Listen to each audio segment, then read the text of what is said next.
Exam যেটা June 2024-এ conduct হতে চলেছে, তার থিওরিটিক্যাল এবং সেশনাল পরীক্ষার জন্য যে অনলাইন ফর্ম ফিল আপ সেটা কিন্তু কিছুক্ষণ আগেই কিন্তু স্টার্ট হয়ে গেছে। তো তার জন্য সিম্পলি তোমাদেরকে চলে আসতে হবে West Bengal state council of technical এডুকেশনের অফিসিয়াল ওয়েবসাইট webscte.co.in।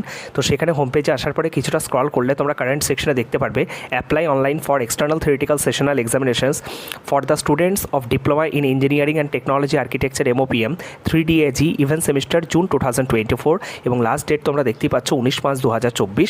19 তারিখ পর্যন্ত এই ফর্ম ফিল আপ চলবে রাত্রি 11:30 পর্যন্ত। নিচেতে ক্লিক টু অ্যাপ্লাই আছে, সেখানে আমরা ক্লিক করে নেব। সেখানে ক্লিক করে নিলে এরকম একটা পেজ তোমাদের চলে আসবে, যেখানে কিন্তু তোমাদের রেজিস্ট্রেশন নাম্বার কিন্তু পুট করতে হবে। ঠিক আছে, তো রেজিস্ট্রেশন নম্বর আমরা পুট করে নেব। তো রেজিস্ট্রেশন নম্বর অলরেডি পুট করে নিয়েছি, সার্চ বাটনে ক্লিক করে দেবো। সার্চ বাটনে যখনই তোমরা ক্লিক করবে তোমাদের সমস্ত পার্সোনাল ডিটেলসগুলো তোমরা এখানে দেখতে পেয়ে যাবে। কোনো ধরনের ভুল না থাকলে তোমরা আই এগ্রিতে ক্লিক করে দেবে। আই এগ্রিতে